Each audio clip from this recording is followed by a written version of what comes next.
maupun cara persembahan kami Tuhan. Tetapi kami tidak berputus asa, sebab kami menghadap Engkau Allah kami, Juru Selamat kami, penebus dosa kami. Bahkan Engkau yang menghapuskan segala cacat celah kami, untuk satu waktu kami dapat dihadapkan di hadapan hadirat-Mu tanpa cacat dan celah, tapi untuk mengagungkan, untuk muliakan nama-Mu. Persembahan demi persembahan telah kami naikkan kepadamu. Sekarang berkemurahanlah kepada kami ya Bapa, untuk tetap berada di tengah kami, menjadi imam besar yang mengerjakan pekerjaan pendamaian antara kami dengan Engkau, dengan mempersembahkan, dengan mengorbankan tubuh-Mu Tuhan, yang sudah Engkau kerjakan di atas kayu salib. Sekarang kami ingin duduk mendengar cerita itu kembali, untuk membaharui ingatan kami dan meneguhkan iman percaya kami akan korban-Mu, untuk bisa bertahan menghadapi akhir zaman, dunia dengan segala kejahatannya, di mana kami berada dan kami tidak mampu menghadapi itu dengan kekuatan kami. Sebab itu biarlah korban-Mu Tuhan akan tetap menjadi pegangan teguh dalam tangan kami sekalian, sidang jemaat-Mu, para hamba-hamba-Mu, maupun para tua-tua, pengerja-pengerja, para imam-imam seluruhnya Tuhan. Terima kasih. Terima kasih Tuhan, bersabdalah di tengah-tengah kami, nyatakan kehendak-Mu, buka mata kami untuk dapat kami memandang dan melihat apa yang Engkau nyatakan dalam kami, supaya kami bisa mendengar dan mengerti ya Tuhan, dan kami kembali kepadamu untuk bertobat, untuk disembuhkan oleh Dikau Tuhan. Terima kasih kuasa-kuasa kegelapan masih mau mengganggu, masih mau menggoda kami Tuhan, bersatu hati kami panggil nama Engkau buat usir dia. Di dalam nama Tuhan Yesus Kristus, segala roh jahat, setan, kami ikat, kami perintahkan kamu semua dalam nama Yesus, pergi, darah Yesus yang berkuasa. Terima kasih Tuhan. Sekarang urapan Roh-Mu yang suci, kami mohon menguasai pikiran kami, menguasai hati kami, bahkan mempersekutukan hati dan pikiran kami saat firman-Mu diberitakan, saat kami dapat mendengarkan dengan sebaik-baiknya. Terima kasih Bapa, haleluya. Dalam nama Yesus kami sudah berdoa, haleluya, amin. Silakan duduk saudara-saudara kasih dalam Tuhan Yesus Kristus. Sidang jemaat yang dikasihi Tuhan, salam sejahtera saya sampaikan bagi kita seluruhnya. Sempat berkumpul baik di dalam ruangan maupun saudara-saudara yang duduk di luar ruangan, kami mohon maaf bahwa kita tidak dapat mengambil tempat seluruhnya dalam ruangan, sebab memang tempatnya sangat terbatas. Namun demikian, kesatuan hati kita tidak harus dipisahkan dengan baik tembok-tembok bangunan ini maupun apapun juga tembok-tembok organisasi, tetapi dengan kematian Tuhan, segala tembok-tembok pemisah itu telah dirobohkan oleh Tuhan, supaya kita sekalian, baik kita di antara bangsa kafir, bahkan sampai pun dengan bangsa atau umat pilihan Tuhan orang Israel, dipersatukan untuk dibangun menjadi satu rumah rohani berdasarkan para nabi-nabi dan rasul-rasul, dan Kristus sebagai batu penjuru. Ia telah memberikan tubuhnya, ia telah mati di atas kayu salib, menempatkan dirinya sebagai batu penjuru untuk gereja Tuhan dibangun. Dan selama gereja Tuhan berdiri di atas korban ini, gereja Tuhan menang atas segala perkara. Gereja Tuhan tidak akan pernah bisa dihancurkan. Itu sebabnya dalam kesempatan ini kita sangat berbahagia. Ucapan selamat datang dan selamat bersekutu bersama-sama kami sekalian, saya ingin sampaikan kepada saudara-saudara sekalian dari gereja-gereja tetangga, dari gereja yang sudah bersama-sama kami mengambil bagian kebaktian nada dan sabda pada malam hari ini. Kami menyampaikan selamat bersekutu dan semoga persekutuan ini akan dilanjutkan di hari-hari mendatang. Saudara-saudara hamba-hamba Tuhan dari luar kota Surabaya ataupun dari tetangga-tetangga kami di kota Surabaya yang sempat berfellowship pada malam hari ini, ucapan selamat datang dan selamat bersekutu dengan Tuhan dan dengan sesama dengan kita sekalian, saya ucapkan selamat bahagia bagi kita sekalian. Puji Tuhan. Sekarang saatnya kita akan mendengarkan firman Tuhan. Sesudah ini masih kita akan menggunakan waktu untuk menggunakan perjamuan suci yang sudah disediakan bagi kita sekalian. Saya mengharapkan bahwa perjamuan suci ini akan benar-benar sesuai dengan kerinduan Tuhan yang diucapkan oleh Rasul Paulus, bahwa dari seketul roti kita yang banyak ini menjadi satu tubuh. Saya mengharapkan bahwa semua pribadi yang ada di tempat ini pada saat perjamuan suci sempat mengikuti perjamuan suci, memanfaatkan tubuh dan darah Kristus dengan tidak ada keraguan. Oleh sebab sebelumnya ini akan kita mendengarkan firman Tuhan. Dengarkanlah firman Tuhan dengan sebaik-baiknya, supaya firman Tuhan ini mengarahkan kita kepada satu pribadi. Itulah tubuh Kristus yang sudah dipecah-pecahkan. Salah satu tanda dari kedatangan Yesus Kristus yang kedua kali sebagai Mesias, sebagai Raja di atas segala raja, sebagai Imam besar, sebagai mempelai laki-laki dari sorga adalah di mana ada bangkai, di sana burung nasar berkumpul. Bangkai adalah tubuh yang sudah mati. Perjamuan suci ini adalah tubuh Kristus yang sudah mati, yang dipecah-pecahkan dalam Paskah Israel yang terakhir. Merupakan perjamuan suci yang pertama. Tuhan mengambil seketul roti, memecah-mecahkannya dan memberikan kepada murid-murid dengan berkata, inilah tubuhku, ambillah dan makan. Kemudian dengan cawan, inilah darahku, ambil dan minum. Perjamuan suci tubuh Kristus yang sudah dipecah-pecahkan, darah yang sudah dicurahkan. Di sana akan berkumpul burung-burung nasar. Nabi Yesaya dalam kitabnya pasal yang ke-40 dia katakan, orang yang menanti-nantikan Tuhan membaharui kuatnya bagaikan burung nasar. Kita adalah orang-orang menantikan Tuhan dari sekian banyak umat manusia. Dalam persekutuan iman kita berdasarkan firman Allah yang sama-sama kita miliki, yang tertulis dalam Alkitab yang sama ini, saudara-saudaraku, kita dijadikan oleh Tuhan orang yang menanti-nantikan Tuhan. Bagaikan burung nasar merindukan, di mana ada bangkai, di sana burung nasar berkumpul. Puji Tuhan, pada malam ini kita datang memperingati hari Paskah. Bagi Israel disebutkan Paskah. Istilah ini berkelanjutan sampai zaman gereja.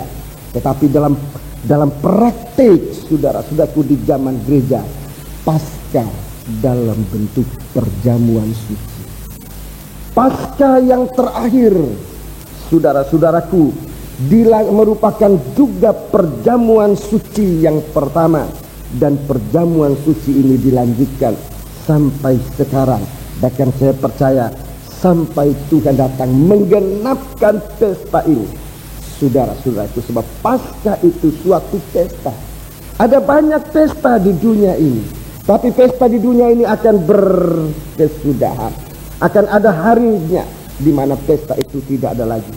Tapi pesta Paskah merupakan pesta yang akan berkelanjutan, saudara-saudaraku, sampai pada puncaknya suatu perjamuan malam, pesta kawin anak domba.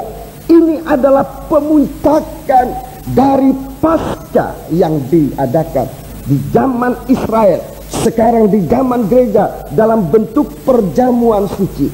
Sehingga waktu ia datang nanti dikatakan perjamuan kawin anak domba Allah. Anak domba Allah itu adalah juga domba Paskah yang sudah disembelih.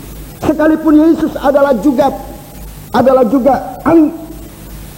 pokok anggur yang benar, tapi waktu ia datang nanti tidak lagi disebut perjamuan kawin dari pokok anggur yang benar.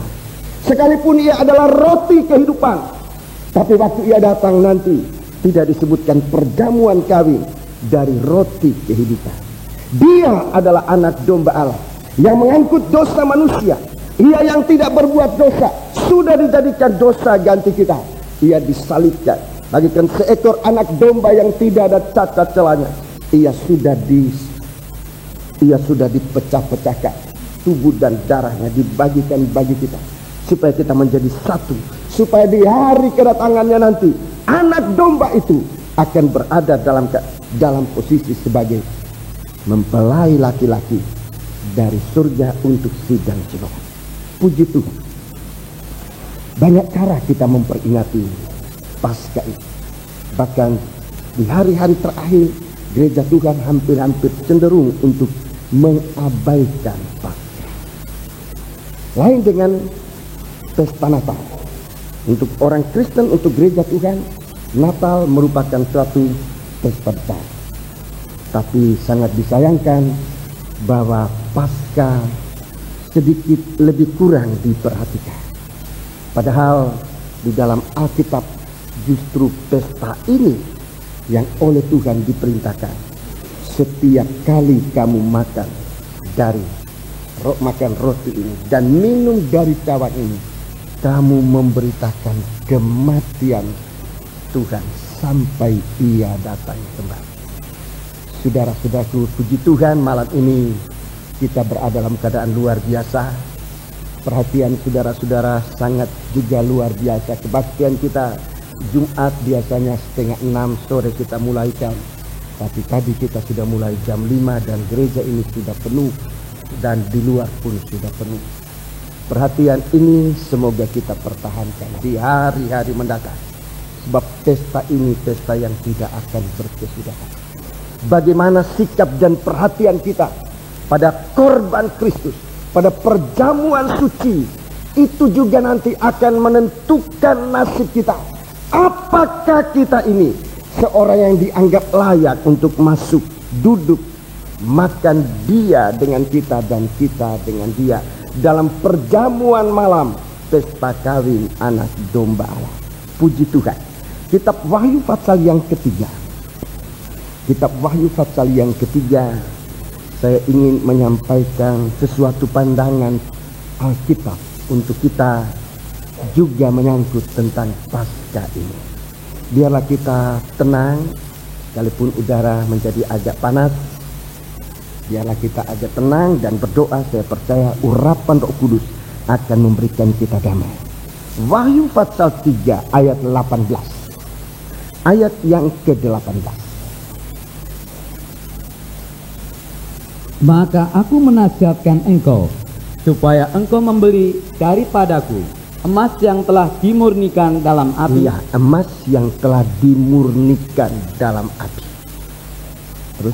Agar engkau menjadi kaya, dan juga pakaian putih, supaya engkau memakainya, agar jangan kelihatan ketelanjanganmu yang memalukan. Ya, terus? Dan lagi minyak untuk melumas matamu, supaya engkau dapat melihat. Ya, ayat yang ke-20. Lihat, aku berdiri di muka pintu dan mengetok. Jikalau ada orang yang mendengar suaraku dan membukakan pintu, aku akan masuk mendapatkannya, dan aku makan bersama-sama dengan dia, dan ia bersama-sama dengan aku. Iya, terima kasih. Ini suatu berita tentang pesta yang terjadi, perjamuan malam, pesta kawin anak domba Allah, di mana kita melihat di sini, saudara-saudaraku, bahwa yang akan hadir itu benar-benar orang pilihan Tuhan. Ini berita bukan untuk membuat hati kita kecut, kemudian mengatakan kita tidak bisa dan sebagainya. Tapi memang jelas di sini bahwa yang diundang oleh Tuhan di sini duduk dalam perjamuan malam, dikatakan orang yang sudah membeli emas yang telah dimurnikan dengan api supaya menjadi kaya. Orang yang mempunyai pakaian putih dan tidak bertelanjang, dan orang yang matanya sudah dilumas dengan minyak supaya ia buta. Dari pengunjung ini kita bisa melihat kualitas dari pesta yang akan dialami oleh gereja Tuhan, yang sekarang oleh Tuhan kita diundang untuk mulai mengalami suasana pesta itu. Kalau tadi saya katakan apa yang kita baca tadi merupakan suatu gambaran bagaimana mahalnya pesta itu. Dalam perjanjian baru, dalam perumpamaan tentang pesta nikah dari anak raja, disebutkan binatang-binatang tambun sudah disembelih. Itu tidak lain menunjuk kepada korban Kristus. Sebegitu besar biaya dari perjamuan itu. Kita lihat setetes darah dari anak domba tidak dapat dinilai dengan uang yang ada di dunia ini, dengan kekayaan yang ada di dunia ini. Bagaimana kalau dibandingkan dengan seekor anak domba yang tambun, yang sudah disembelih? Betapa mahal biaya yang sudah diberikan oleh Tuhan untuk biaya perjamuan itu. Yang sekarang ini, saudara-saudaraku, Tuhan sedang berada di muka pintu hati kita. Dia mengetuk. Kita hanya bertugas membuka hati atau tidak. Lalu dari keadaan yang tidak layak, oleh karena ketukan ini, oleh karena suara panggilan Tuhan, oleh karena korban Kristus, kita masuk dan kita berada di dalam ruangan pesta itu. Dirubah oleh Tuhan dari kehidupan yang tadi sangat tidak ada arti. Engkau yang melarat, engkau yang malang, engkau yang miskin. Betapa keadaan kita di dunia ini di hadapan Tuhan. Saudara-saudaraku, begitu hina di hadapan Tuhan. Apa-apa yang kita miliki, yang mungkin kita bisa banggakan di dunia ini, di hadapan Tuhan dibanding dengan kekayaan surga, itu hanya bagaikan sampah yang memang tidak bisa kita bawa masuk. Kita datang ke dalam dunia ini tidak membawa sesuatu apapun juga. Kalaupun kita kembali, kita tidak membawa apa-apa. Tapi inilah kekayaan kita, emas yang sudah teruji. Dalam jemaat ini saya sudah terangkan tentang emas yang teruji adalah kemurnian iman kita, yang lebih mahal dari emas yang diuji dengan api. 1 Petrus pasal 1. Pakaian putih, kepercayaan yang Tuhan berikan kepada kita masing-masing. Ada begitu banyak pekerjaan-pekerjaan dalam ladang Allah yang sesungguhnya itu adalah pekerjaan dari tangan Allah yang suci. Tapi kalau pekerjaan itu sekarang diberikan kepada gereja Tuhan untuk menjadi seperti Dia, kalau di dalam dunia Dia katakan, aku adalah terang dunia. Waktu Ia naik ke surga dan Dia tinggalkan gereja Tuhan, tugas ini ditinggalkan untuk gereja. Kamu terang dunia. Seperti Dia adalah terang dunia. Begitu tinggi, saudara-saudara, begitu besar pekerjaan ini, Dia tinggalkan kepada gereja Tuhan. Bukannya Tuhan tidak tahu bahwa gereja Tuhan dalam keadaan miskin, melarat dan malang. Tuhan tahu keadaan kita.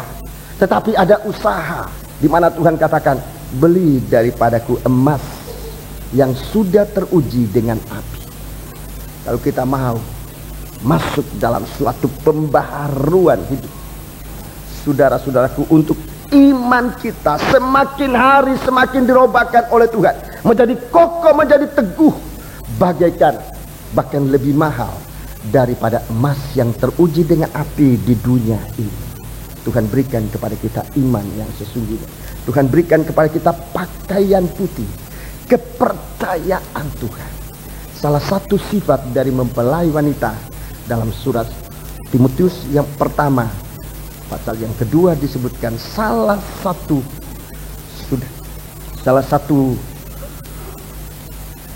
tuntutan Tuhan untuk seorang istri adalah dapat dipercaya. Tuhan mempercayakan kita banyak hal, tapi masalahnya sekarang apa? Apakah kita dapat dipercaya atau tidak? Apakah kita dapat dipercayakan dengan berkat-berkat baik jasmani maupun berkat rohani, dipercayakan tugas-tugas untuk melayani pekerjaan Tuhan dimanapun Tuhan mau kita lakukan? Kalau Tuhan melihat di dalam kita ada hal-hal yang dapat dianggap bisa, maka Tuhan tidak akan tahan itu kepada kita. Pekerjaan apapun juga, pakaian putih, melayani Tuhan. Dan kalau pelayanan ini kita kerjakan dari hati yang sejujur-jujur dan setulus-tulusnya di hadapan Tuhan. Dari dalam hati itu akan keluar sinar bercahaya, sehingga di dalam pesta itu pakaian putih ini akan menjadi pakaian putih yang bersinar berkilau-kilau. Apa yang akan ingin saya bicarakan banyak pada malam ini adalah minyak untuk melumas matamu, supaya kamu jangan buta. Itu dalam ayat yang ke-8 bagian yang terakhir tadi. Dan lagi minyak untuk melumas matamu, supaya engkau dapat melihat. Saudaraku, mata kita sudah banyak gunakan untuk melihat perkara-perkara dunia. Tetapi kalau hanya sampai melihat keindahan dunia ini, apalagi kita melihat keindahan dunia lalu sempat hati kita tergoda untuk kemudian menyangkal Tuhan, meninggalkan Tuhan, betapa kita keliru menggunakan mata ini. Tuhan memberikan kita 2 mata untuk melihat. Kita diizinkan oleh Tuhan melihat dunia ini. Tuhan izinkan kita, tetapi yang Tuhan izinkan, yang Tuhan larang adalah jangan kamu mengasihi dunia. Sebab kalau kamu mengasihi dunia ini, kasih Allah tidak ada dalam hatimu. Tuhan mau supaya mata kita ini kita gunakan bisa memandang dunia ini, tapi hati tetap mengasihi Tuhan. Untuk mata kita lebih dibukakan oleh Tuhan, memandang segala sesuatu yang mata manusia tidak dapat melihat. Tuhan membuka mata kita dengan penyucian-penyucian. Wahyu pasal 2 dan pasal 3, Tuhan menyucikan 7 sidang jemaat. Yang terakhir Tuhan mencelekkan mata untuk melihat hal-hal yang ajaib.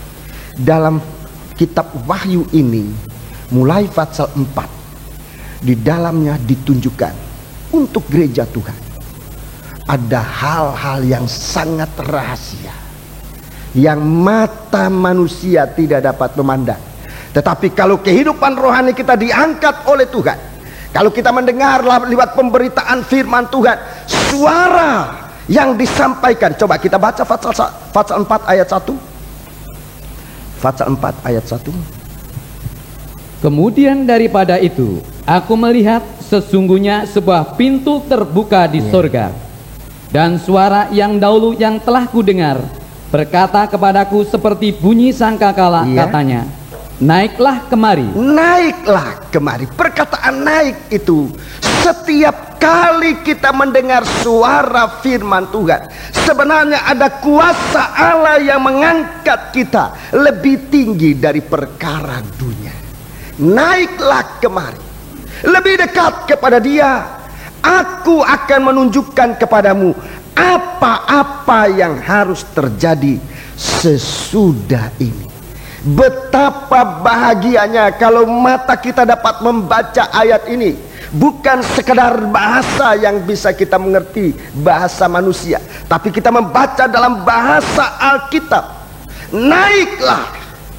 Dan kalau kita memanfaatkan ini, saudara-saudara, untuk setiap kali kita mendengarkan firman Tuhan, terjadi suatu peningkatan rohani. Ya saudara-saudaraku, bukannya mustahil Tuhan menunjukkan perkara-perkara yang terjadi sesudah ini.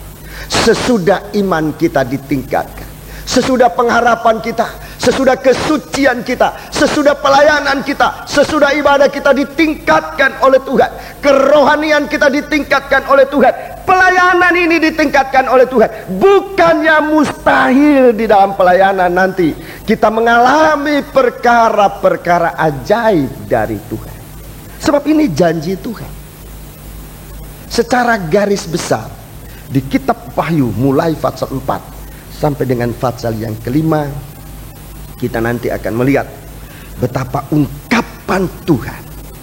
Tapi sekali lagi saudara-saudaraku, karena ini bukan suatu ilmu pengetahuan, tetapi ini suatu kemurahan Tuhan. Ini hanya dapat diterima dengan hati yang terbuka, dilihat oleh mata yang terbuka, didengar dengan telinga yang benar-benar ingin meningkatkan kehidupan rohani.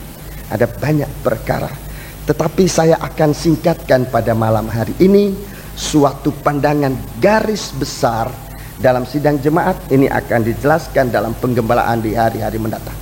Betapa agung, betapa mulia Tuhan akan menyatakan. Nomor 1 Fatsal 4. Ini yang dibukakan untuk dilihat. Tidak semua orang bisa melihat, tetapi kita mendapat kesempatan untuk melihat itu. Nomor 1 Fatsal 4. Pintu, sebuah pintu terbuka di surga. Saya benar-benar gemetar membaca ini. Sebuah pintu terbuka di surga.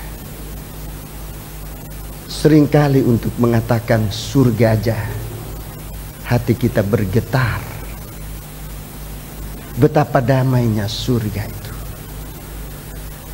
Seringkali kita mungkin sudah karena terlalu putus asa kita mengatakan, siapa bisa mengetahui surga? Ada banyak istilah-istilah yang sebenarnya menutup apa yang Tuhan kerjakan, kemungkinan-kemungkinan yang Tuhan bukakan bagi kita. Kalau di sini dikatakan sebuah pintu terbuka di surga, sementara sebelumnya Tuhan mengatakan, ambil atau beli minyak daripadaku untuk melumas matamu, supaya kamu dapat memandang. Memandang apa? Bisa memandang pintu surga yang dibukakan. Dalam Fatsal 4 kita melihat, saudara-saudaraku, suasana surga dengan inti yang ada di sana. Musa membutuhkan waktu 40 hari 40 malam lamanya berada di atas bukit untuk memandang ini. Saudara-saudara, Rasul Yohanes harus dibuang ke Pulau Patmos untuk melihat ini. Tapi kita sekarang hanya ini. Kalau kita mau membuka hati, itu saja.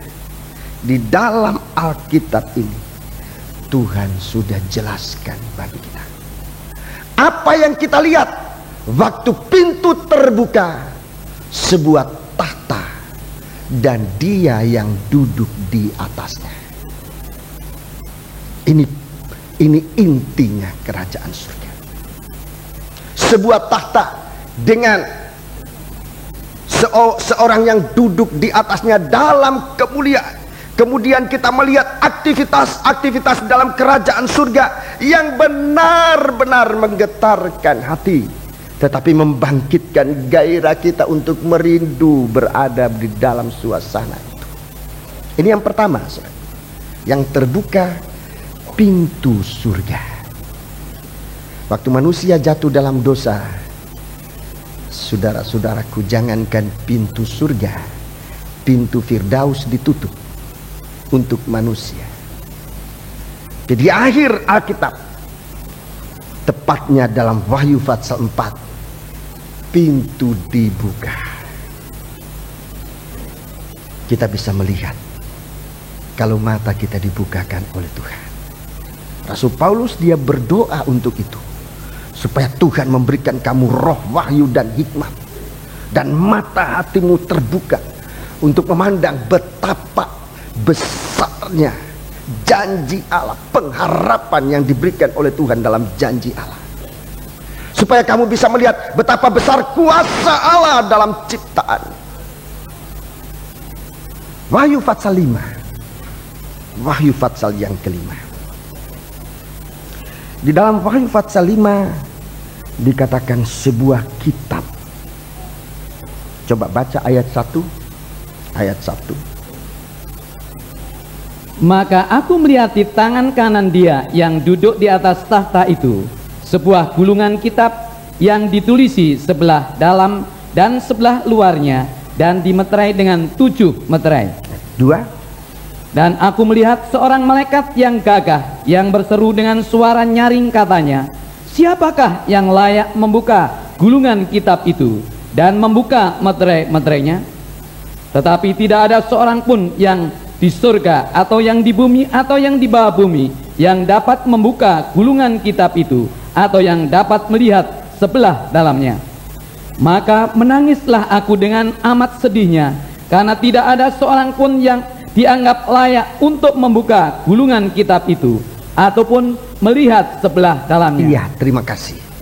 Dipertunjukkan sebuah kitab, tapi sayang kitab ini tertutup. Kitab ini tertutup. Kitab ini tidak lain bicara tentang firman Allah yang tertulis, merupakan ukuran tertinggi dari kebenaran yang ada. Segala kebenaran harus diukur dengan firman Allah yang tertulis. Waktu Yesus dia berhadapan dengan setan menggoda dan mencobai dia, saudara-saudaraku, untuk memutuskan suatu kebenaran. Setan datang menunjukkan seolah-olah kebenaran, tapi Yesus untuk menetapkan suatu kebenaran, dia selalu kembali kepada Alkitab. Ada tertulis di dalam Alkitab. Ini ukuran tertinggi dari kebenaran. Banyak kali Alkitab sudah kita tafsirkan terlalu jauh dari kebenaran yang sebenarnya. Sebenarnya Alkitab ini sendiri sebenarnya merupakan sesuatu hal yang harus dibukakan. Mengapa gereja Tuhan dan kami terutama para hamba-hamba Tuhan cenderung banyak menafsirkan ayat-ayat dalam Alkitab? Ya ini tadi ceritanya. Ada Alkitab, ada kitab, tapi tertutup bahkan termeterai, sehingga siapa yang bisa membaca? Malaikat di sorga dia berkata, siapa yang layak membuka gulungan kitab itu dan membuka meterainya? Tetapi tidak ada seorang pun yang di sorga atau yang di bumi atau yang di bawah bumi yang dapat membuka gulungan kitab itu atau yang dapat melihat sebelah dalamnya. Betapa dalamnya rahasia ini. Siapa yang dapat membuka? Dalam Fatsal 5 ini ayat selanjutnya ditampilkan satu pribadi. Ayat yang ke-6. Ini pribadi yang dikemukakan. Ini pribadi yang dikemukakan Fatsal yang kelima ini. Ayat 6. Maka aku melihat di tengah-tengah tahta dan keempat makhluk itu, dan di tengah-tengah tua-tua itu. Ayat 5. Lalu berkatalah seorang dari tua-tua itu kepadaku, jangan engkau menangis. Ya. Sesungguhnya singa dari suku Yehuda, yaitu tunas Daud, telah menang, sehingga ia dapat membuka gulungan kitab itu dan membuka ketujuh meterainya. Iya, terima kasih. Jadi dalam Fatsal 5, dengan tampilnya seekor anak domba ini tidak lain menunjuk kepada Yesus Kristus. Maka apa yang dibukakan adalah kitab yang termeterai, Alkitab ini. Apalagi kalau kita membaca kitab Wahyu, saudara-saudaraku, banyak orang takut membaca kitab Wahyu dan memang mengerikan. Tetapi tidak ada satu kitab pun yang dilarang oleh Tuhan untuk kita buka. Kalau di saat ini kita ada di sini di hadapan anak domba yang sudah tersembelih, saudara-saudaraku, ia membukakan buku ini. Ia membukakan Alkitab untuk kita bisa melihat secara dalam maupun luarnya. Kehidupan iman kita, kehidupan rohani kita, maupun kehidupan sholat tingkah kita untuk disesuaikan dengan firman Allah. Jadi yang dua yang sudah dibukakan, yang harus dilihat oleh gereja Tuhan kalau gereja Tuhan mau memanfaatkan kesempatan. Nomor satu, pintu surga dibukakan. Tampil Allah Bapa duduk di atas tahta. Terjadi penyembahan. Dua, kitab dibukakan. Kita bisa melihat pribadi anak Allah yang ditampilkan. Anak domba yang sudah disembelih. Terjadi suatu penyembahan, nyanyian dan penyembahan. Yang ketiga nanti pada mulai Wahyu Fatsal 6, meterai dibukakan. Ini bicara dari Roh Kudus. Meterai dibukakan, pribadi Roh Kudus ditampilkan dalam segala aktivitasnya. Aktivitas dari Allah yang terakhir di pundak dari Allah Roh El Kudus. Trinitas ditampilkan, Allah Bapa, Sang Putra, dan Roh Kudus. Dari pasal 6 ayat 1 meterai dibuka, ayat 2 meterai dibukakan, di mana Roh Kudus ditampilkan, saudara-saudara, dalam permulaan kegiatan-kegiatan. Dan selanjutnya dalam kitab Wahyu ini kita melihat aktivitas dari Roh Kudus ini yang diberi oleh Tuhan bagi kita suatu kesempatan untuk melihatnya sampai yang terakhir. Saudara-saudara, kita membaca sampai nanti yang terakhir, Wahyu pasal yang ke-22 ayat 17. Ayat yang ke-17, baca. Roh dan pengantin perempuan itu berkata, marilah. Dan barang siapa yang mendengarnya, hendaklah ia berkata, marilah. Dan barang siapa yang haus, hendaklah ia datang. Dan barang siapa yang mau, hendaklah ia mengambil air kehidupan dengan cuma-cuma. Iya, terima kasih. Jadi kalau kita lihat di sini, saudaraku, sejak pembukaan ini untuk menampilkan 3 pribadi Allah. Allah Bapa, Wahyu pasal 4. Allah Anak, Wahyu pasal 5. Mulai Wahyu pasal 6, Allah Roh Kudus.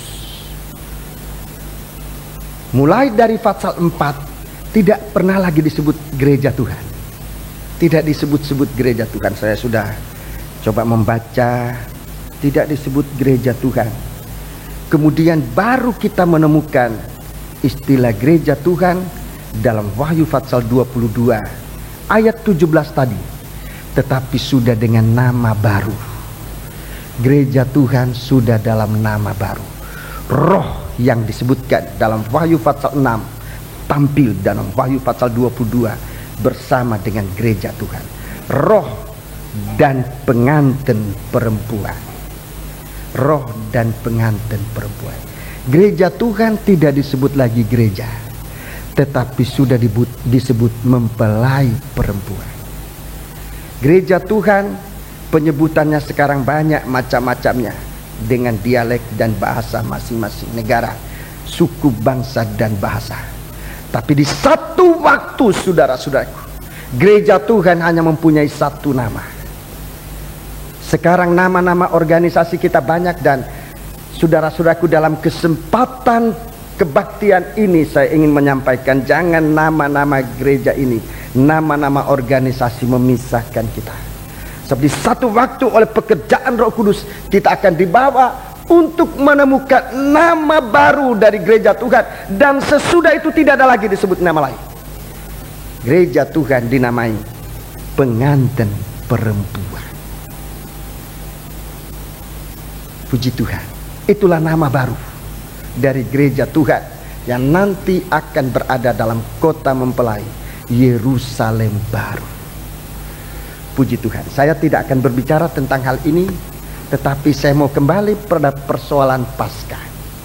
Kalau pada Paskah ini, di mana Kristus ditampilkan sebagai anak domba, mungkin ada yang bertanya-tanya, ini hari-hari Jumat Agung memperingati kematian Tuhan, kok kita nyanyi-nyanyi, musik dilantunkan begitu hebat, dahsyat, merdu dan sebagainya, sekalipun masih banyak kekurangannya. Mengapa dalam suasana kematian ini justru yang ditampilkan nyanyian-nyanyian? Kalau kita tidak memandang kepada kitab yang terbuka, bisa saja pemikiran kita ke sana. Di saat ada suasana kematian, kok gereja Tuhan malah bersuka-suka? Nah, ini satu hal yang tidak sopan. Seharusnya kita di saat semacam ini menangis. Seharusnya, sebab Tuhan kita sudah mati, sekalipun hanya untuk 3 hari. Tetapi mengapa di hari ini, di hari Paskah, justru memperingati kematian Tuhan, kita kok malah membuat suatu pesta nyanyian, menyanyi beramai-ramai? Kita lihat saja di Wahyu pasal yang ke-5.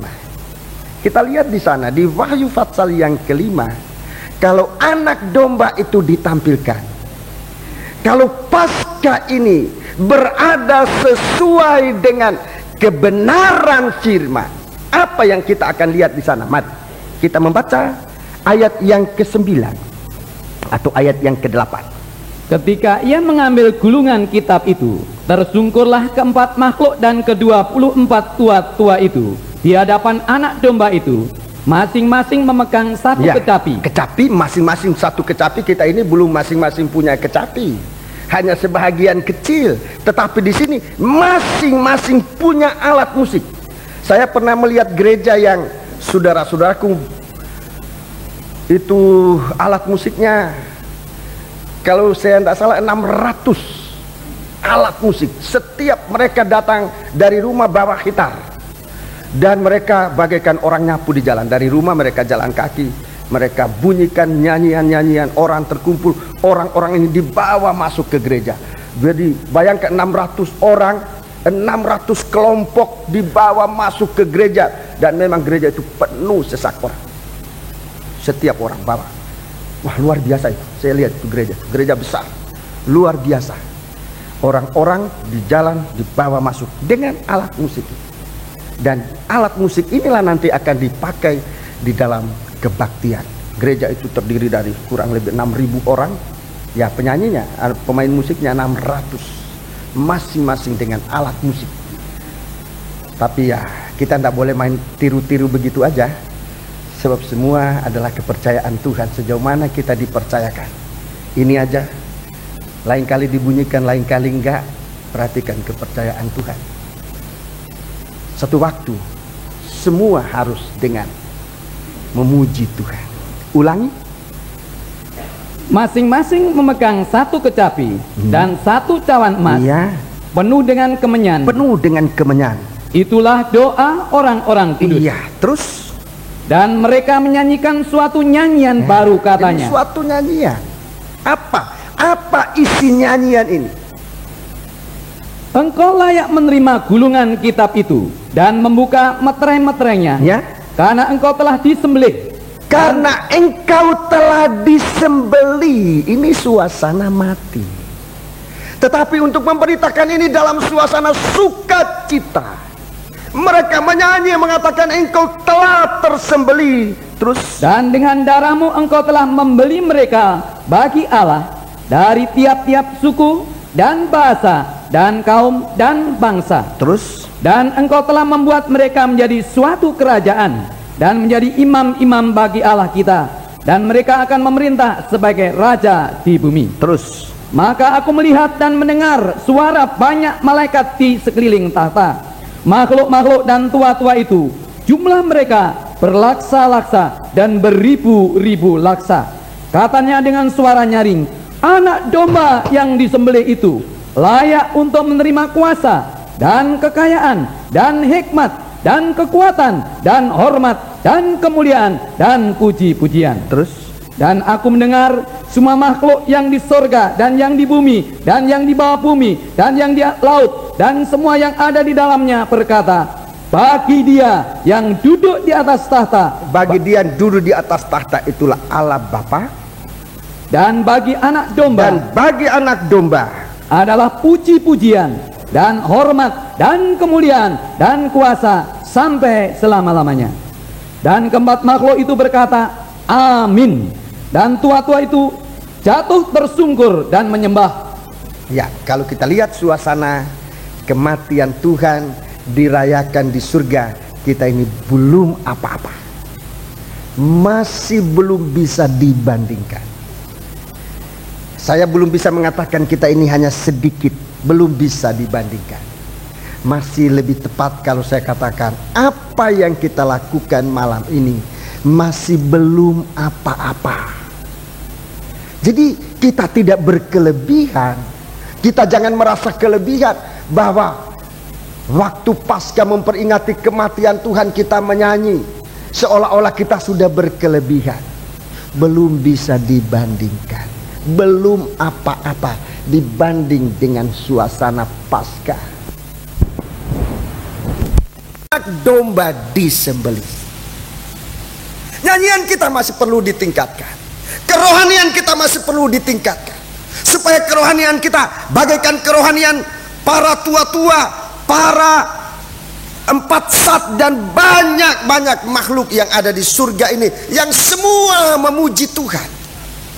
Tingkat kerohanian kita masih perlu ditingkatkan. Biar itu merupakan berita Paskah bagi kita pada malam hari ini, bahwa dengan melihat peringatan Paskah di surga, maka ibadah kita masih terlalu jauh dari apa yang sebenarnya diharapkan oleh Tuhan sesuai dengan perintahnya kepada Musa, bahwa Paskah ini harus merupakan peringatan untuk selama-lamanya. Artinya baik zaman Israel maupun zaman gereja sampai di dalam kerajaan surga. Setiap kali suasana itu meningkat, saudara-saudara sidang jemaat, rekan-rekan hamba Tuhan, rajinkan diri, sebab kita akan dibawa oleh Tuhan untuk sampai kepada itu. Di sekitar kayu salib, Lukas 23, Injil Lukas pasal yang ke-23, di sekitar kayu salib ada perempuan atau wanita-wanita menangis waktu Yesus mati. Saudara, dengarkan apa katanya Tuhan. Mari, Lukas 23, Lukas 23 ayat 27, ayat 27. Sejumlah besar orang mengikuti dia, di antaranya banyak perempuan yang menangisi dan meratapi dia. Iya, maafkan kaum wanita ini, banyak wanita mengikut Tuhan, mengikut perjalanan kematian ini, tapi bukan dengan iman, dengan emosi. Nangis. Kenapa nangis? Nangis karena Tuhan mati. Ini pengikutan gereja Tuhan. Banyak kali kita menangisi Yesus yang dalam perjalanan kematian ini. Maafkan sekali lagi kaum wanita, tapi ini suatu gambaran bagaimana kita melihat dari manusia yang paling emosinya berpengaruh adalah kaum wanita. Mengikut Tuhan dengan emosi tidak bisa ada jaminan sejauh mana kebenarannya. Sebab kita mengikut Tuhan harus dengan iman. Harus dengan iman. Mari kita baca ayat 28. Bagaimana pengikutan itu, bagaimana tanggapan Tuhan pengikutan itu. Yesus berpaling kepada mereka dan berkata, "Hei putri-putri Yerusalem." Hai putri-putri Yerusalem. Ini bicara tentang putri-putri Sion. Ini nama dari mempelai wanita. Hei putri-putri Yerusalem. Hei putri Sion. Hei mempelai wanita. Hei gereja Tuhan.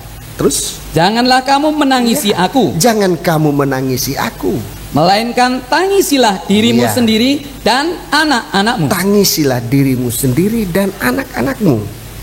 Sebab lihat, akan tiba masanya orang berkata, berbahagialah perempuan mandul dan yang rahimnya tidak pernah melahirkan dan yang susunya tidak pernah menyusui. Terus, maka orang akan mulai berkata kepada gunung-gunung, runtuhkanlah menimpa kami, dan kepada bukit-bukit timbunilah kami. Sebab jikalau orang berbuat demikian dengan kayu hidup, apakah yang akan terjadi dengan kayu kering? Dan ada juga digiring dua orang lain, yaitu dua penjahat, untuk dihukum mati bersama-sama dengan dia. Iya, ini di sekitar salib. Perjalanan salib diikuti, disertai dengan ratap tangis. Dengan ratap tangis disertai juga dengan dua orang lain penjahat. Dalam perjalanan salib ini, saudara-saudaraku, kita dengar suara Tuhan. Jangan kamu menangisi aku, melainkan tangisilah dirimu sendiri dan anak-anak. Apa yang harus kita tangisi sekarang dalam pengikutan kita kepada Tuhan, atau saya gunakan istilah tadi, dalam mengikuti jalan salib, dalam memperingati hari kematian Tuhan ini. Tidak kita harus meratapi dia, yang sudah berkorban buat kita. Dan ini bukan berarti jangan ada ucapan syukur. Ada penyembahan, ucapan syukur, tapi tangisan terutama untuk kita.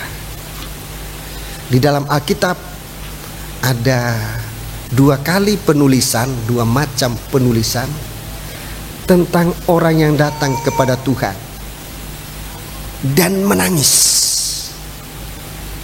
Yang pertama dalam Injil Lukas. Kita baca lebih dulu dalam Injil Lukas. Injil Lukas pasal yang ke-6. Injil Lukas, pasal yang ke-7. Injil Lukas pasal yang ke-7. Ayat yang ke-37.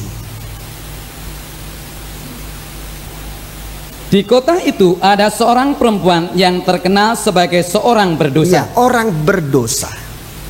Ketika perempuan itu mendengar bahwa Yesus sedang makan di rumah orang Farisi itu, datanglah ia membawa sebuah buli-buli bualan berisi minyak wangi. Perkataan mendengar di sini sebetulnya artinya ketika perempuan itu tahu betul apa yang ia tahu.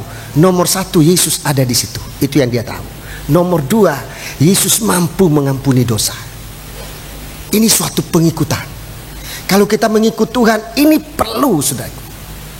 Apalagi kalau kita menyadari bahwa kita orang berdosa, kita datang kepada Tuhan dalam ibadah, kita harus tahu betul, bukan cuma sekedar mendengar bahwa Yesus ada, tetapi tahu betul kalau nanti dalam ibadah itu kita bertemu Tuhan, itu harus ada. Jadi jangan hanya ikut-ikutan, memang untuk kali pertama, kali kedua, tapi selanjutnya jangan terus demikian.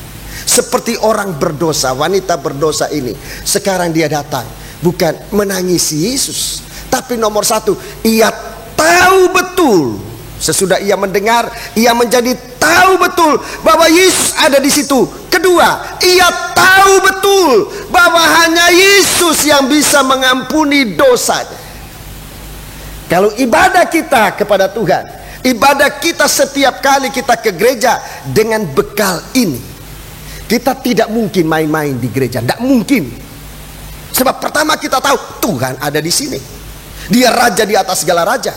Dia ada di sini. Tidak mungkin kita berani main-main, apalagi saat pemberitaan firman. Tidak mungkin. Sebab kita tahu betul Tuhan ada. Kalau terjadi penyelewengan atau sesuatu hal-hal yang tidak betul dalam saat ibadah, main-main dan sebagainya, itu adalah orang yang datang tidak tahu betul bahwa dalam ibadah itu ada Tuhan.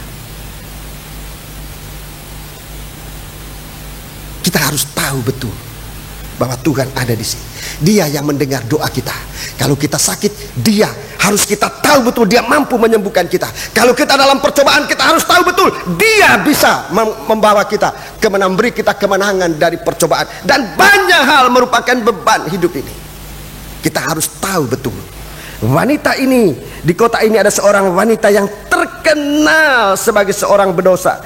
Tapi ketika perempuan itu mengetahui betul bahwa Yesus sedang makan di rumah orang Farisi itu, datanglah ia membawa sebuah buli-buli pualam berisi minyak wangi. Dengarkan 38. Sambil menangis, ia pergi berdiri di belakang Yesus dekat kakinya, lalu membasahi kakinya itu dengan air matanya dan menyikanya dengan rambutnya. Kemudian ia mencium kakinya dan meminyakinya dengan minyak wangi itu. Ya, terima kasih. Jadi inilah yang ia lakukan. Kita lihat di sini sesuatu hal besar terjadi, saudara. Dia sebagai orang berdosa, selain dia tahu betul, ia tahu betul bahwa Yesus yang dapat menolong dia. Ini yang juga yang penting. Yang ketiga yang harus kita tahu betul, bahwa kita adalah orang berdosa. Ini yang banyak kali kita nggak tahu. Maafkan kalau saya gunakan istilah yang akan saya sebutkan ini, mungkin bisa saja menyinggung hati. Banyak kali kita tidak tahu diri. Di hadapan Tuhan nggak tahu diri. Kita merasa kita sebagai seseorang yang ada di hadapan Tuhan yang Maha Kuasa. Kalau kita tahu diri, saudara-saudara, di hadapan Dia Sang Raja yang tadi kita nyanyikan, kalau kita tahu dia di hadapan sang raja. Saudara-saudaraku, kita tidak mungkin berbuat sembrono. Wanita ini ada di hadapan dia. Dia tahu betul Yesus ada. Dia tahu betul siapa Yesus itu. Dia tahu betul dirinya tidak layak. Tapi apa yang dia lakukan? Kita dengar. Dia duduk, dia menangis dengan air mata yang sempat membasahi kaki Yesus. Dan Tuhan dengan air mata ini, saudaraku, dibandingkan dengan air yang seharusnya diberikan oleh yang mengundang Yesus ini. Saudaraku, begitu cukup, begitu banyak air mata ini. Ini bukan nangis dibuat-buat. Ini suatu tangisan, sesuatu yang hancur di dalam hati. Kalau air mata keluar deras, saudara-saudaraku, itu bukan tanpa hati yang hancur. Terjadi suatu kehancuran hati dari wanita ini. Terjadi suatu kehancuran hati dari wanita ini. Dikatakan sambil menangis ia berdiri, ia membasahi kakinya dengan air matanya dan menyekanya dengan rambutnya. Kok kenapa ndak pakai sapu tangan? Kenapa ndak pakai tisu? Kok bisa pakai rambut ini? Betapa repotnya, saudara-saudaraku, bagi seorang wanita dengan rambut. Bagaimana untuk keluar, bagaimana menata rambut ini, banyak kali itu suatu waktu yang banyak untuk seorang wanita. Kalau untuk kami orang laki ya, lain kali di mobil baru nyisir-nyisir. Tapi orang wanita tidak bisa begitu. Tetapi dia tidak sayangkan itu. Dia uraikan rambutnya. Dalam Alkitab, dalam surat Rasul Paulus 1 Korintus pasal 11, dia dikatakan rambut itu tanda penundukan. Untuk bisa menyeka kaki Tuhan, tanda penundukan bukan cuma dalam arti kiasan, tetapi memang wanita ini benar-benar menundukkan kepalanya. Benar-benar menundukkan kepalanya. Benar-benar menundukkan kepalanya di bawah kaki Yesus. Dia menempatkan Kristus di tempat yang teratas. Dalam Kidung Agung, waktu mempelai wanita, pria memuji, mempelai wanitanya, mulai dari bawah, dari telapak kaki, dari sepatu yang ia pakai, terus sampai yang terakhir yang dipuji adalah rambut. Sesudah rambut tidak ada lagi. Itu yang tertinggi. Itu pemujaan kita yang tertinggi kepada Tuhan.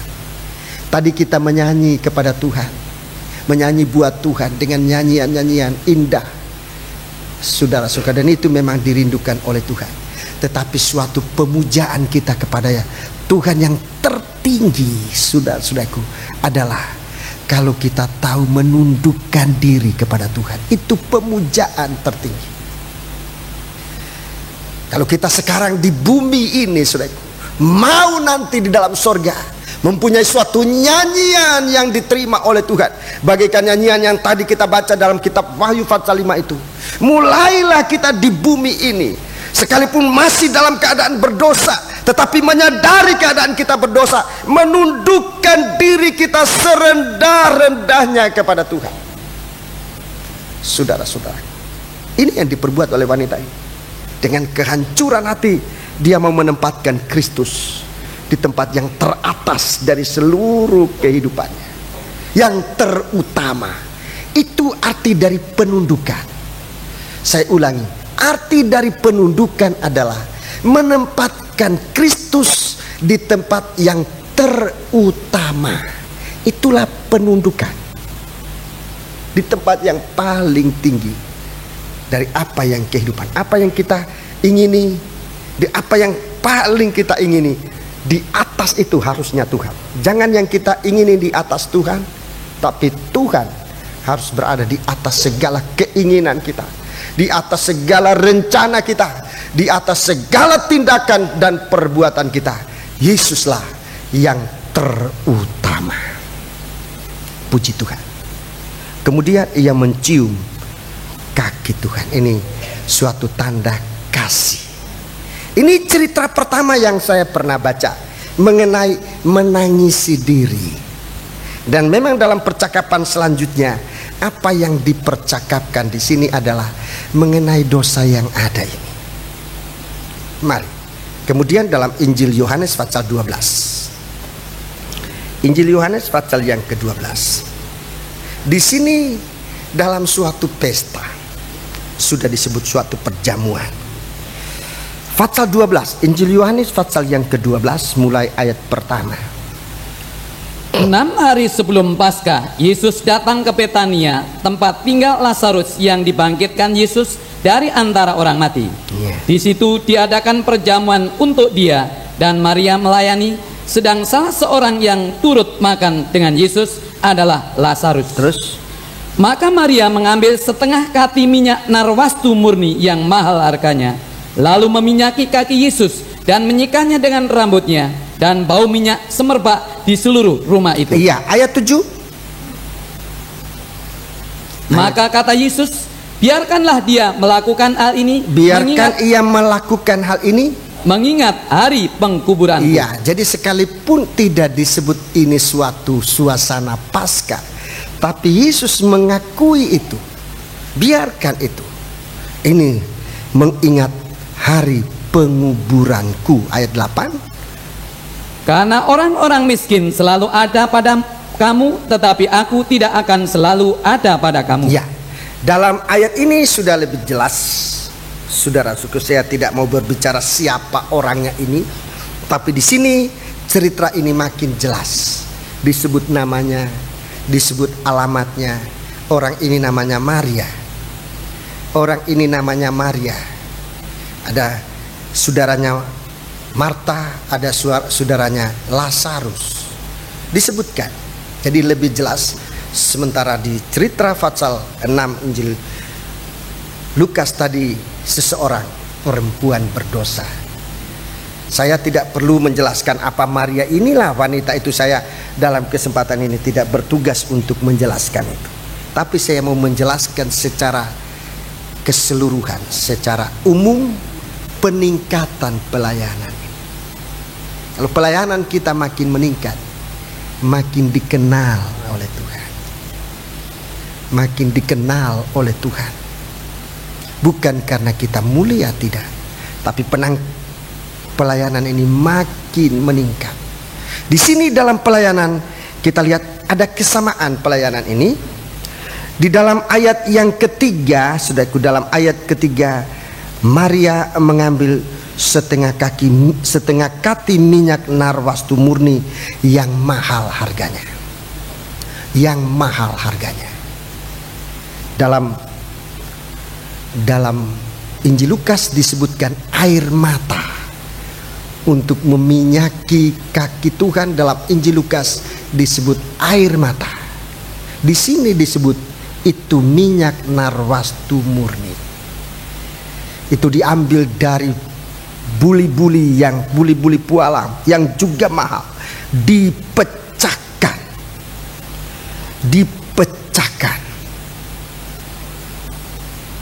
Hati kita sebetulnya lebih mahal dari buli-buli pualam manapun.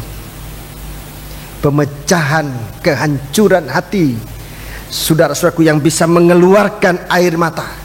Pemecahan buli-buli pualam yang bisa mengeluarkan minyak, bagi Tuhan itu suatu pujian. Di dalam surat Ibrani disebutkan itu buah bibir yang mengaku nama Tuhan. Ibrani pasal 13, tentunya kita akan terlalu makan waktu kalau kita harus membaca semua. Saudara catat saja Ibrani 13. Di sana buah bibir. Dalam Injil Lukas disebut air mata. Dalam Injil Yohanes disebut minyak harum yang mahal. Tapi bagi kita, praktek kita sehari-hari adalah buah bibir yang mengaku korban Kristus. kita sudah mempersembahkan tadi suatu nyanyian. Semoga nyanyian tadi tidak hanya dinyanyikan keluar dari mulut, tapi kalau dari hati yang hancur, bau ini akan semerbak baik seluruh rumah ini maupun seluruh kota, seluruh negeri ini, bahkan sampai di hadapan hadirat Tuhan. Ini minyak yang mahal. Ini minyak yang sangat mahal. Kemudian disebut rambut, memangkai rambut. Saya sudah sedikit jelaskan tadi, itu sesuatu yang paling tinggi dalam kehidupan manusia adalah rambut. Dan kalau ia sudah mempersembahkan rambutnya, berarti sudah mempersembahkan seluruh hidup. Kalau dia hanya menunjukkan ujung kakinya, itu masih boleh dikatakan hanya sebahagian kecil dari. Apalagi kalau hanya seujung kukunya, itu berarti selalu menggambarkan sesuatu yang sangat kecil. Hanya seujung kuku yang dia persembahkan kepada Tuhan. Tapi wanita ini mempersembahkan rambut. Dan dalam surat 1 Korintus pasal 11, itu berarti sudah seluruh kehidupannya untuk dilindungi oleh Tuhan. Kalau kita menyatakan suatu penundukan kita kepada Tuhan, penyerahan seluruh hidup kita, itu nomor satu berguna, kita dilindungi oleh Tuhan. Sebab rambut itu penudung. Untuk kaum wanita disebutkan rambut itu penudung, pelindung. Gereja Tuhan, anak-anak Tuhan yang tahu menundukkan dirinya di bawah kaki Tuhan, orang ini dapat lindungan khusus dari Tuhan. Lindungan khusus dari Tuhan. Rambut itu juga kemuliaan. Orang yang menundukkan diri kepada Tuhan dimuliakan oleh Bapa. Saya tidak akan bicara soal itu. Sekarang kita lanjut. Dan minyak, lalu meminyaki kaki Yesus. Kemudian kita tahu harga minyak ini kurang lebih 300 dinar. Itu harga. Itu harga. Dari minyak ini 300 dinar. 300 dinar buat seorang Israel itu berarti upah sepanjang tahun. Upah kerja sepanjang tahun buat seorang Israel. Upah seorang Israel dalam Injil Matius disebutkan sehari sedinar. Jadi kalau 300 dinar itu berarti untuk mendapatkan minyak ini dia harus mengeluarkan uang upah setahun. Dan itu berarti sudah seluruh upahnya, seluruh hidupnya. Jadi kita lihat saudaraku di sini suatu tangisan yang Tuhan katakan, tangisi dirimu. Jangan engkau menangisi aku, tangisi dirimu. Ini berarti Tuhan merindukan apa yang harus kita lakukan di sekitar salib ini adalah kesempatan untuk menyerahkan segala sesuatu kepada Tuhan. Ada banyak hal-hal yang kita tidak mampu lakukan, tetapi dengan kematian Tuhan terbuka pintu bagi kita untuk menggunakannya. Yaitu apa-apa yang kita rasa tadinya tidak bisa, lewat korban Kristus menjadi bisa. Kita yang adalah orang berdosa yang sebenarnya tidak ada kesempatan untuk datang kepada Tuhan, oleh korban Kristus kita mendapat kesempatan untuk mempersembahkan persembahan yang bisa diterima oleh Tuhan. Kita mendapat kesempatan untuk mempersembahkan segala sesuatu, dan Tuhan memberikan kita ini bukan sekedar begitu saja, tetapi ada kaitan dengan kematian Tuhan. Perbuatan wanita ini, saudara-saudaraku, dalam Injil Markus pasal yang ke-14 disebutkan, diceritakan dimanapun Injil diberitakan. Jadi suatu hal yang sangat besar di dalam kita memperingati pasca kematian Tuhan ini, saudara-saudaraku. Selain kita memuji Tuhan, itu kita sudah kerjakan tadi. Sekarang duduk makan, dia dengan kita, kita dengan dia. Setelah kita mendengar firman Allah, kita akan makan bersama. Dari perjamuan suci ini yang tadi saya katakan, saya merindu jangan seorang pun menolak perjamuan suci. Sebab menolak perjamuan suci sama dengan menolak keselamatan. Tubuh dan darah Kristus untuk keselamatan kita, untuk mempersekutukan kita, dan dengan korban yang sama ini juga untuk menyempurnakan kita. Tetapi dengarkan, kalau tadi saya katakan semua harus menerima sebaik-baiknya, tapi tidak berarti kita terima, ambil, makan dan minum tanpa membedakan tubuh dan darah Kristus. Itu pula sesuatu hal yang salah, yang tidak harus kita lakukan demikian. Dan kalau saya mengatakan ini, saya mempunyai dasar kenapa. Sebab sebelum kita menggunakan perjamuan suci, firman Allah dibukakan. Kalau kita mendengarkan firman Allah tadi dan kita merasa kita orang berdosa, ada kesempatan untuk memperbaiki diri, untuk minta ampun kepada Tuhan. Minta ampun kepada Tuhan seperti wanita yang berdosa ini. Dia tidak butuhkan 2 hari waktu, dia tidak butuhkan 2 jam. Di saat ia melakukan di hadapan Tuhan dengan sepenuh hatinya, di saat itu Tuhan menerima keadaannya yang begitu berdosa. Orang lain bisa menuduh, orang ini kalau ia nabi, ia tahu siapa dan apa macam wanita ini, sebab wanita ini orang berdosa. Tapi karena ia melakukan dengan kehancuran hati, dengan tahu betul bahwa apa yang ia lakukan akan diterima oleh Tuhan, maka ia lakukan itu. Sebabnya saudaraku, sebelum kita menerima perjamuan suci ini, kita ada kesempatan untuk secara pribadi di hadapan Tuhan mengadakan suatu doa penundukan kita kepada Tuhan, suatu pengakuan kita akan korbannya, suatu penyerahan hidup kita kepada Tuhan. 300 dinar, 300 hari kerja, 1 tahun 360 hari, dipotong dengan hari sabat 52 sabat, dipotong dengan hari-hari yang lain, maka 300 hari kerja itu sudah maksimal untuk orang Israel. Dan berarti seluruh kehidupannya, segala kekhawatirannya, segala keadaannya dia serahkan kepada Tuhan, dan Tuhanlah menjadi penjamin dia sampai kapanpun Injil ini diberitakan. Jaminan untuk wanita ini tetap disebutkan. Puji Tuhan. Inilah yang harus kita lakukan. Kitalah orang yang dipanggil oleh Tuhan. Jangan kita lupakan kesempatan ini. Kita menggunakan kesempatan untuk perjamuan suci. Saya ulangi sekali lagi, dalam perjamuan suci ini ada 3 kemungkinan yang bisa terjadi. Pertama, menolak. Kedua, menerima dengan tidak membedakan tubuh dan darah Kristus. Dua-dua ini jangan dilakukan. Yang kita lakukan adalah datang kepada Tuhan sebelum makan dan minum tubuh dan darah Kristus. Kita mengaku di hadapan Tuhan, hanya itu saja. Kita mengaku dan mempercayakan diri kepada Tuhan. Tuhan ampuni kita, dan kita dilayakkan oleh Tuhan berada dalam pesta ini. Makan dengan dia dengan kita, berarti kita dilayakkan oleh Tuhan. Di hadapan Tuhan kita tidak menjadi orang miskin lagi, tetapi orang memiliki kekayaan emas murni. Kita tidak orang telanjang lagi, tetapi bersalut dengan kain putih. Kita tidak orang buta lagi, tapi mata kita dibukakan oleh Tuhan. Kita bangkit berdiri. Pelayan-pelayan perjamuan suci segera tampil ke depan. Kita melakukan nyanyian siapa nomor 128.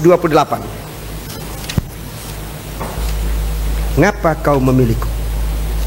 Nyanyian Psalm nomor 128.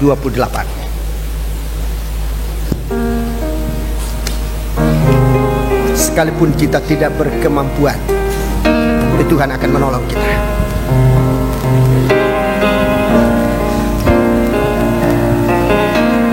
Sebelum perjamuan suci dibagikan, ada kesempatan untuk kita berdoa.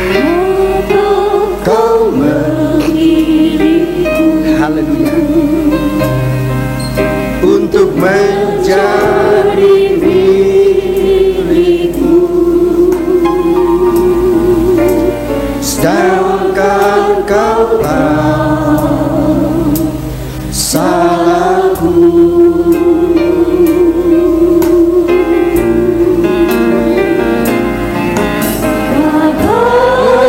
Bagaimana mungkin kau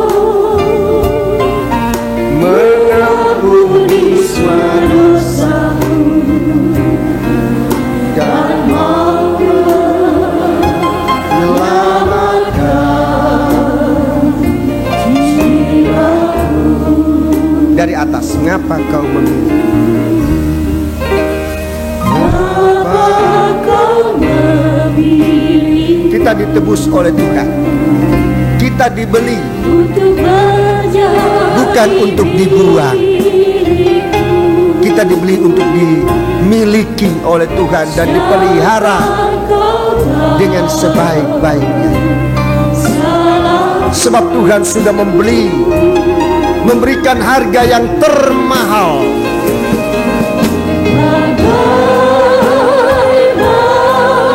Namun Engkau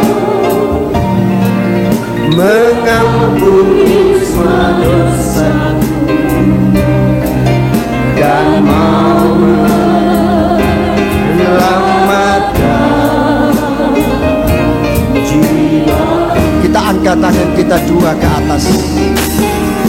Kita menyembah Dia. Kalau kita lakukan ini dengan sebaik-baiknya, Tuhan menerima penyembahan ini. Kita diperkaya oleh Tuhan. Kita dimiliki oleh Tuhan. Dan Tuhan tunjukkan perkara-perkara besar. Haleluya.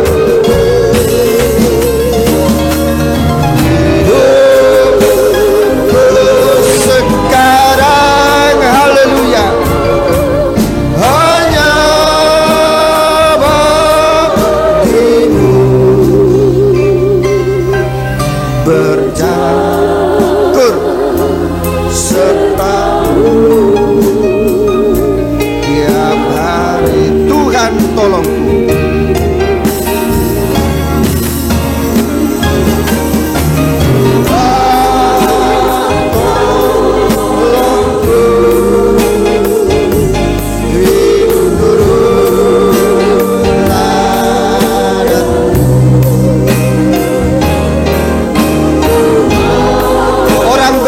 Akan ditolong oleh Tuhan lewat pengampunan. Dalam kelemahan akan ditolong oleh Tuhan dengan kekuatan. Haleluya. Haleluya. Hanya bersyukur.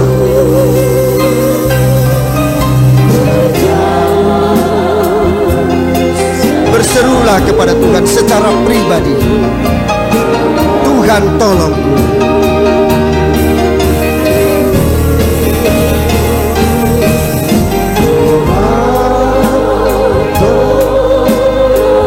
Haleluya.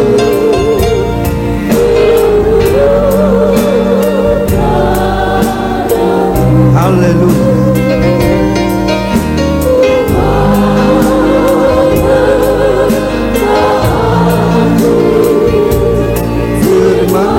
Haleluya.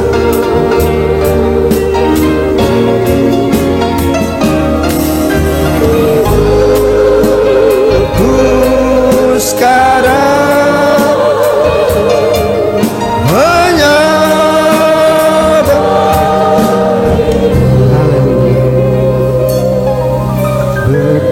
turunkan tangan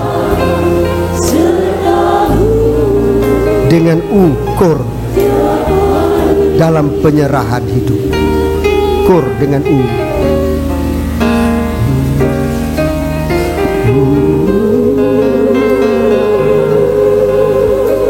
Dalam penyerahan ini, jikalau merasa kasih Tuhan menyangga engkau, menyapa engkau,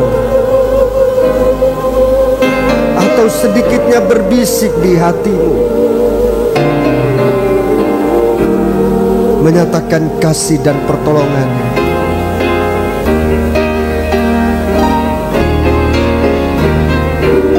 dan saudara merasa ingin menyembah Dia, saudara bebas menyembah Dia. Angkat tanganmu. Haleluya. Saudara ingin menyembah Dia, angkat tangan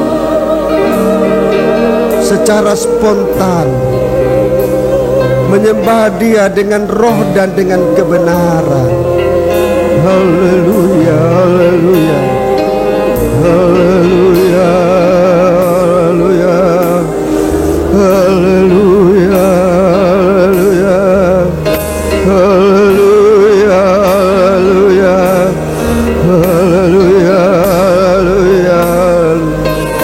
Allah ada di sini.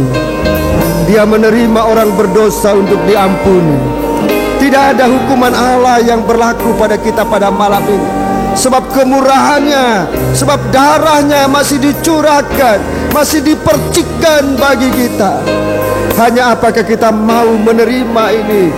Haleluya, haleluya, haleluya, haleluya, haleluya, haleluya, haleluya, haleluya, haleluya, haleluya, haleluya, haleluya.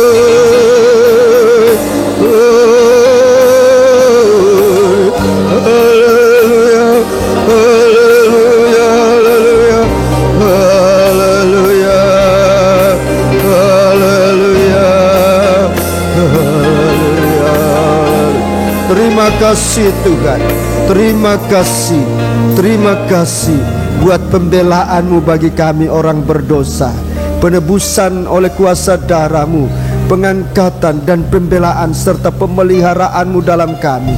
Terima kasih, turunkan tangan. Sekarang Bapa, kami akan mengulurkan tangan kami mengambil tubuh dan darah-Mu untuk nanti kami makan bersama dan minum bersama. Tapi Engkau yang mengepalai perjamuan ini, Engkau memberikan kami kepastian hidup selamat kami. Jika kami meninggalkan dunia ini, kami tidak harus masuk dalam api neraka oleh sebab korban-Mu bagi kami. Haleluya. Tapi Engkau kumpulkan bersama-sama dengan Dikau sesuai dengan firman-Mu. Terima kasih Bapa. Haleluya. Terima kasih. Sekarang Bapa, berkatilah perhimpunan ini. Layakan kami menerima berkat dari perjamuan suci ini yang kami akan terima di dalam nama Tuhan Yesus Kristus. Haleluya. Amin. Saudara duduk, kita melakukan kembali nyanyian ini. Dan tubuh dan darah Kristus, perjamuan suci ini akan dibagikan